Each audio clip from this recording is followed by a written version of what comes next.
नमस्कार। चुनाव लगभग खत्म होने के मुहाने पे हैं।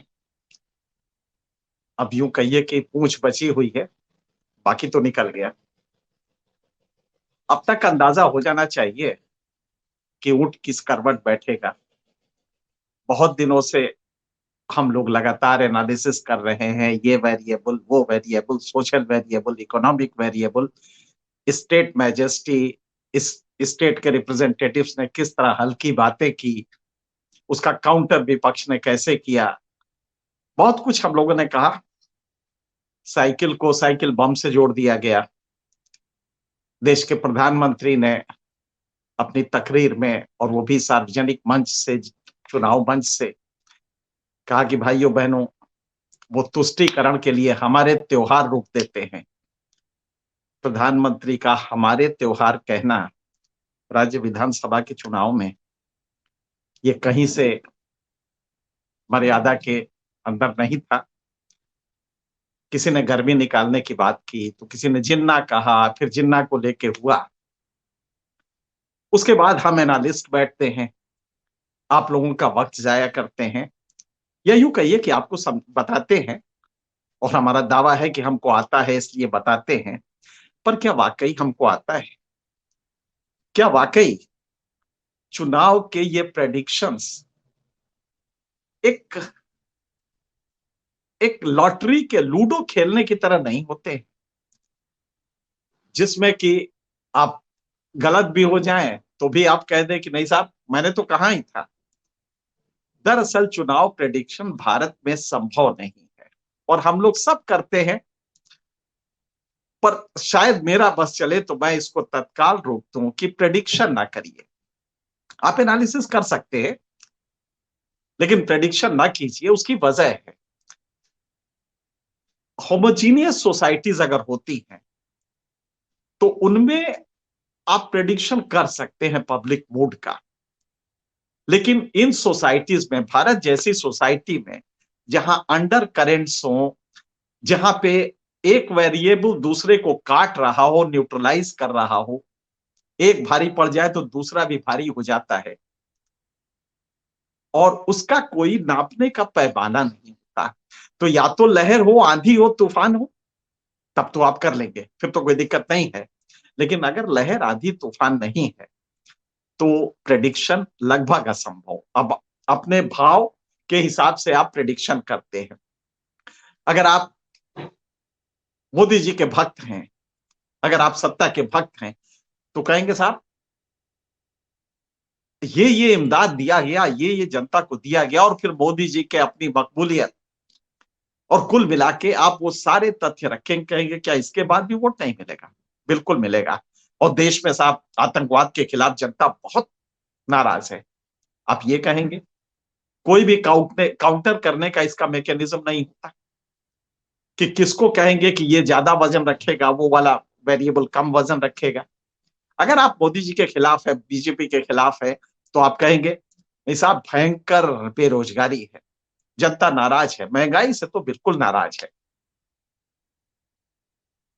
बहुत सारी बातें आप कह सकते हैं, जिससे कोरोना भूला नहीं है, ये भी कह देंगे। लेकिन चूंकि सोशियोलॉजी के सब्जेक्ट की, या किसी भी ह्यूमैनिटीज के सब्जेक्ट की प्रॉब्लम यह है कि इसके वेरिएबल्स को आप क्वांटिफाई नहीं कर सकते, आंकड़ों में नहीं तोल सकते। लिहाजा इन सब जो अभी तक आपने सुना कहा है, उसका कोई मतलब नहीं होता। हाँ, आपने जो सत्य है, आपका भोगा हुआ यथार्थ है, आप उसको देख के कर सकते हैं। दिल्ली में बैठ के, वो चूंकि भोगा हुआ यथार्थ दिल्ली का अलग होता है और सीतापुर के गांव का अलग होता है, इसलिए वो यथार्थ भी अलग हो जाता है। लिहाजा सीतापुर का यथार्थ, और दूसरा ये है कि वो यथार्थ आपको बताने ही कहां जा रहा है, क्योंकि जब वो बताएगा आपको यथार्थ, तो संभव है कि वो गलत बोल रहा हो, दे किसी और को वोट। इसलिए भारत में चुनावी प्रेडिक्शन करना, यानी सेफोलॉजी, चुनाव के बाद तो आप कर सकते हैं कि इसने किस उसको वोट दिया, उसने इसको दिया, उसका कारण ये था। चुनाव पूर्व आप जो ये आंकड़े लगाते हैं, इसका कोई मतलब नहीं होता, और अक्सर हम गलत होते हैं। और हर बार हमारे पत्रकार, हमें कभी कभी बड़ा हंसी आती है जब कोई पत्रकार का देखा, मैंने कहा था ना, उतना ही हुआ। जैसे कि इसके पास कोई अलादीन का चिराग है, उसने जलाया और फटाक से आके खड़े हो गए, बता दिया कि साहब इतने वोट पड़ेंगे। मुझे याद है, देश के एक जमाने में मकबूल नेता और बड़े मंत्री रहे भारत में, मैंने उनसे पूछा 2004 में कि अंदाजन क्या लग रहा है? तो उन्होंने कहा कि एक दराज से कागज निकाला, कागज निकाल के उन्होंने कहा, हमारा अंदाजा है कि 250 सीटें, 250 सीटें आ जाएंगी, 225 सीटें आ जाएंगी, और कोalition वगैरह मिला के हम करीब 290 के आसपास पहुंच जाएंगे। 273 में 72 में सरकार बनती है। तो मैंने कहा अच्छा, तो मतलब सरकार बन जाएगी? तो वो गृह मंत्री, वो मंत्री महोदय ने कहा कि हाँ, लग तो रहा है। मैंने कहा नहीं नहीं, तब तो बन जाएगा, 225 आ गई तब तो आप बना ही लेंगे। जब चुनाव हुआ तो एकदम उल्टा हो गया। वो देश के बड़े मंत्री थे, देश के बड़े नेता थे, आंकड़े उनके भी फेल हो गए। उनके पास तो सब था, आईबी था, मल्टीपल एजेंसी से आ रहा था, पार्टी का भी था। तो दरअसल ये हो नहीं पाता है। हम सब जो करते हैं वो सब बुलंद परवाजी है, पतंगबाजी है, आप करते रहिए। लेकिन इतना जरूर है कि आप इसके बाद कर सकते हैं कि एक्चुअली क्या होगा। आपको एक छोटा सा किस्सा बताएं। एक राज्य का चुनाव था जिसमें कि दंगे वगैरह भी हो चुके थे, ये कुछ साल पहले की बात है। अचानक संडे था, तीसरे फेज का चुनाव चल रहा था वहां पे। अचानक एक पार्टी के नेता ने मुझे फोन किया और कहा कि भाईजान, वो आपके यहाँ सुबह से चैनल पे चल रहा है कि मुसलमान औरतें बुर्का पहन के लंबी कतारें लगी हुई हैं लाइन की। तो मैं ड्राइव कर रहा था, उस दिन ड्राइवर नहीं था, और ड्राइव कर रहा था, तो मैंने कहा कि मैं अभी ड्राइव कर रहा हूं, थोड़ी देर बाद बात करें। तो उन्होंने कहा नहीं नहीं, गाड़ी जहां भी है रोक दीजिए, आपसे जरूरी बात करनी है। खैर, मैंने गाड़ी किनारे लगाई। उन्होंने कहा कि सुबह से चल रहा है कि लंबी लाइनें मुसलमान औरतों की लगी हुई है। तो मैंने कहा अच्छा अच्छा, क्या आप चाहते हैं कि, मुझे कुछ जानना था, उनके कहने से हम कुछ ना करते, लेकिन मुझे जानना था कि इनकी मुराद क्या है। तो मैंने उनसे पूछा कि तो क्या आप चाहते हैं, इसको ज्यादा चलाया जाए? तो बोले नहीं नहीं, इसको जल्दी रुकवा दीजिए। तो मैंने कहा क्यों? मुसलमान उसको देख के तो और आएगा, और ज्यादा मुसलमान महिलाएं आएंगी और वोट देंगी। तो बोले नहीं नहीं नहीं, इसके रिएक्शन में हिंदू आ रहा है। अब आप समझ सकते हैं कि भारत में चुनाव कैसे लड़े जाते हैं। मतलब कि अगर टेलीविजन ने दिखा दिया कि बहुत लंबी कतारें लगी हुई हैं, हिंदू तिलकधारी लोगों की, धोती कुर्ता पहने लोग आ रहे हैं, तो मुसलमान ज्यादा आएगा। या इसका उल्टा, अगर हमने दिखा दिया कि बुर्का पहने बहुत सारी महिलाएं वोट करने जा रही हैं, तो रिएक्शन में हिंदू आएगा। अगर ऐसी स्थिति है, ये कास्ट में भी व्याप्त है। अगर फला कास्ट का बहुत ज्यादा लोग जा रहे हैं, तो दूसरी वाली कास्ट के आएंगे जो राइवल हैं। तो इसमें प्रेडिक्शंस बहुत मुश्किल होता है। और मैं दिल की बात कह रहा हूं कि मैं कभी भी प्रेडिक्शन में कोशिश करता हूं कि कोई प्रेडिक्शन में नंबर ना दिए जाए। यूपी चुनाव हो रहे हैं, बिल्कुल सही है कि जो इतने सारे इमदाद मिले हैं, अगर आप उनको जोड़िए, क्या ये सच नहीं है कि मकान काफी लोगों को मिला है, 1,20,000 रुपया? क्या ये सच नहीं है कि 12,000 टॉयलेट के लिए दिए गए हैं? ठीक है, कुछ खाए गए होंगे, जो टॉयलेट बनवाने वाले ने खा लिया, मकान बनवाने वाले ने खा लिया होगा, ग्राम प्रधान ने ले लिया होगा, लेकिन कुछ मिला तो है ना, और ठीक ठाक मिला होगा। बाकी चीजें, आप 5 किलो अनाज से लेके 35 किलो गेहूं जो गरीब बेच रहा है। एक गरीब की आमदनी औसत यहाँ पे 4,000 रुपए होती है। लगभग मैंने कैलकुलेट किया तो इन 5 वर्षों में 2,000 रुपए महीने औसत इन परिवारों को मिला, मतलब कि आमदनी 1.5 गुनी हो गई। आप जरा सोचिए, आपकी आमदनी अगर 50,000 है, 25,000 अचानक मुफ्त के चले आते हैं, मुतवातिर 5 साल आते रहते हैं, 4 साल, 2 साल, 3 साल आते रहते हैं, तो आप उसको क्या छोड़ना चाहेंगे? तो इसलिए आज से सरकार बीजेपी के प्रति एक लंबा बेनिफिशियरीज का कॉन्स्टिट्यूएंसी बना है। इसमें कोई दो राय नहीं है। लेकिन फिर अचानक हुआ क्या कि नहीं, ये बिल्कुल गलत है। हकीकत ये है कि एक बड़ा वर्ग बीजेपी की सरकार से नाराज है, मोदी की मकबूलियत घटी है, ये बात, इसमें कोई दो राय नहीं है।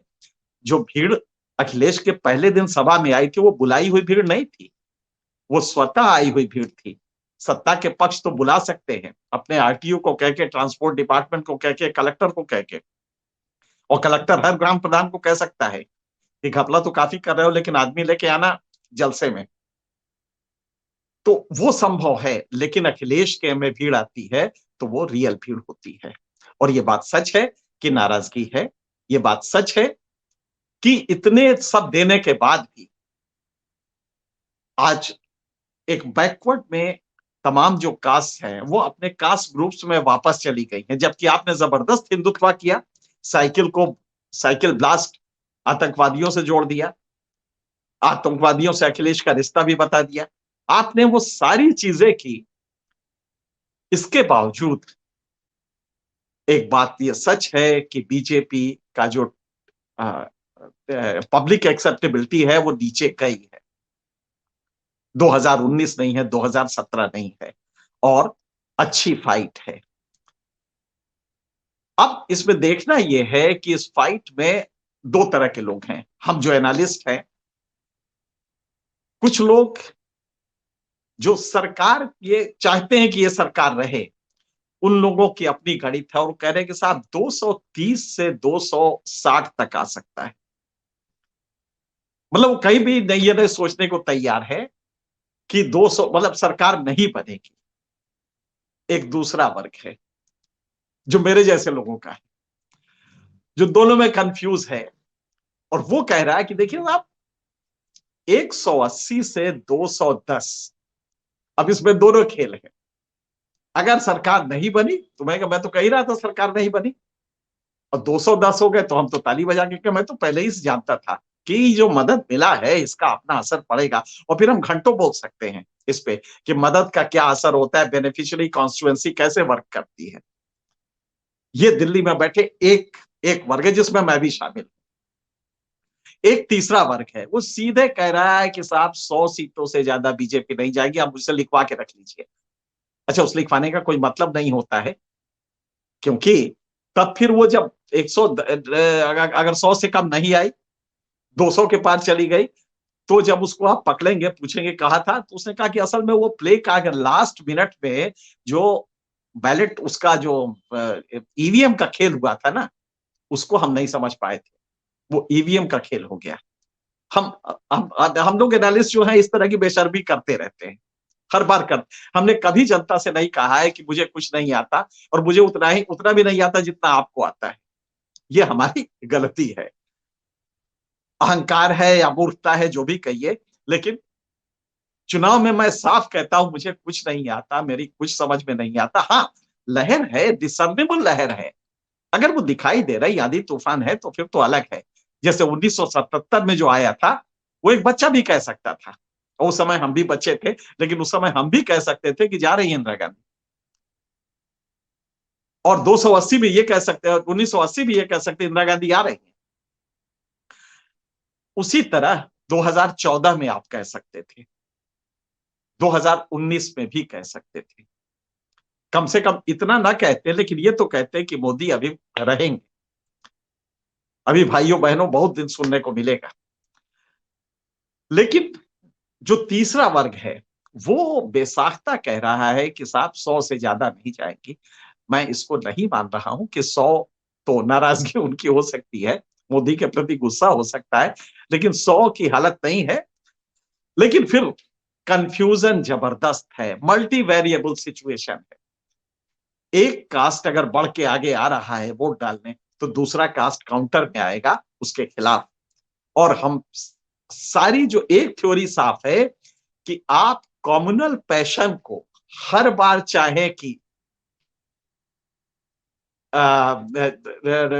चला के और फिर वोट ले ले, ये भारत में नहीं होगा। यूपी उसका एक उदाहरण है, पूरा जोर लगाए आप, लेकिन वो कम्युनल पैशन अब की बार वर्क नहीं करेगा, इतना कंफर्म है। और इसलिए मोदी और योगी या इस ब्रांड को, आरएसएस को, बीजेपी को ये सोचना पड़ेगा कि कुछ और तलाशें। ये कम्युनल वाला बेस वोट तो आपका दे देगा, लेकिन चुनाव जीतना है, अगर सीटों में कन्वर्ट करना है, तो आपको रियल गवर्नेंस करना होगा और उसके प्रति अपनी छवि बनानी होगी और कोशिश करनी होगी कि जातिवादी जो फैक्टर्स हैं वो प्रोमिनेंट ना, वो कभी उभर सकते हैं और वो आपके हिंदुवादी एजेंडा को टुकड़े टुकड़े करके फिर से वापस कास्ट ग्रुप में चले जाएंगे। ये कंफर्म है। इतना अगर आप समझ लें तो ये समझ जाएंगे कि ऊंट किस करवट बैठेगा। ये बात सही है कि बीजेपी का एक बेस वोट है, लेकिन उसके ऊपर के लिए इमदाद भी है, तमाम जो आपने बेनिफिशियरी क्लाइंट दिया है वो भी है। इसके बाद भी अगर कास्ट ग्रुप में वो चला गया है तो हमें समाज शास्त्री इसकी विवेचना करनी होगी कि हुआ क्या है। पॉलिटिकल लैंग्वेज बहुत नीचे आ गई। देश के प्रधानमंत्री अगर कहते हैं हरदोई के सभा से कि भाइयों बहनों हमारे त्योहार रोक दिया करते थे, तो ये, या देश का प्रदेश का चीफ मिनिस्टर अगर कहता है उनकी गर्मी उतार देंगे, तो ये भाषा तो किसी और मोहल्ले की हुआ करती थी, मोहल्ले के कुछ लोगों की हुआ करती थी। पता नहीं चीफ मिनिस्टर और प्राइम मिनिस्टर अगर भाषा इस तरह की बोलेंगे तो पॉलिटिकल डिस्कोर्स बहुत नीचे आया है, स्तर बहुत खराब हुआ है। दो दो फेजेस और हैं, एक फेज तो खत्म ही हो गया, एक फेज और बचा है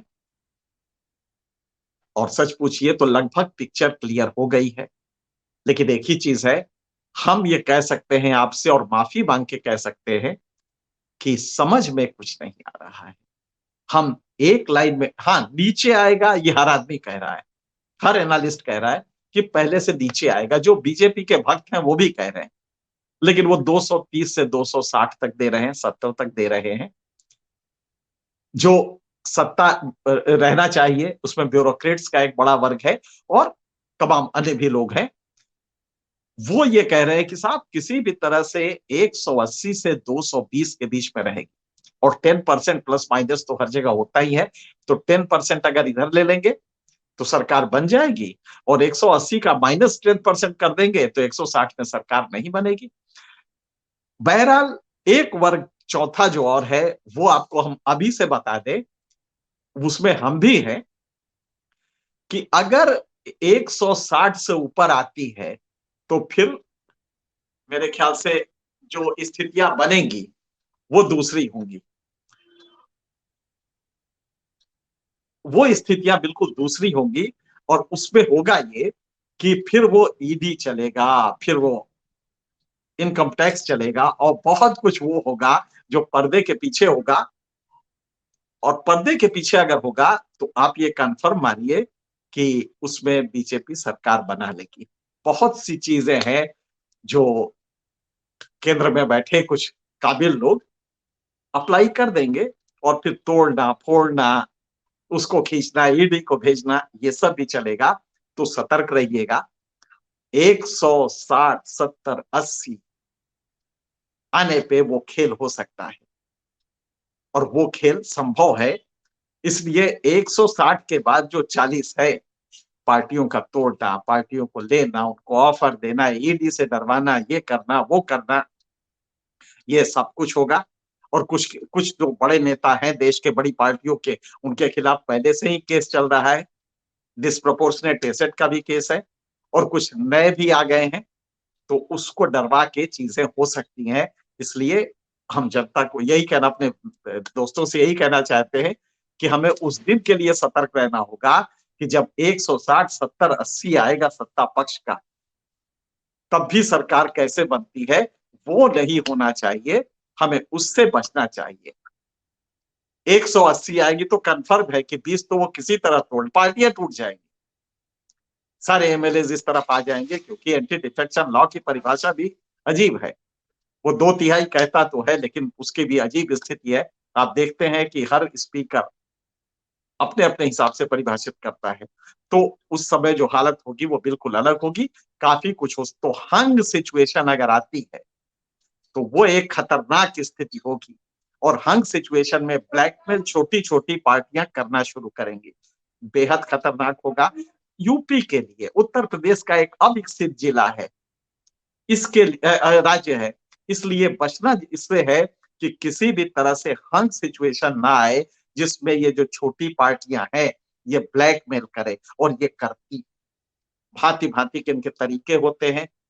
और इनको आप जैसे ही आपने कुछ सख्ती की कि ब्लैकमेल नहीं होंगे, तो ये दूसरी तरफ पाला बदल देंगे। इनके लिए कोई ईमानदार तो खैर किसी के लिए नहीं है, बड़ी पार्टी हो चाहे छोटी पार्टी हो, लेकिन स्टेबिलिटी फिर खतरे में रहेगी। इसलिए जिसको भी वोट दें, पूरी शिद्दत से एक एक अपने पे कॉन्फिडेंस रख के दें, ताकि सरकार जिसकी बने, पूरी बने। फिलहाल इतना ही।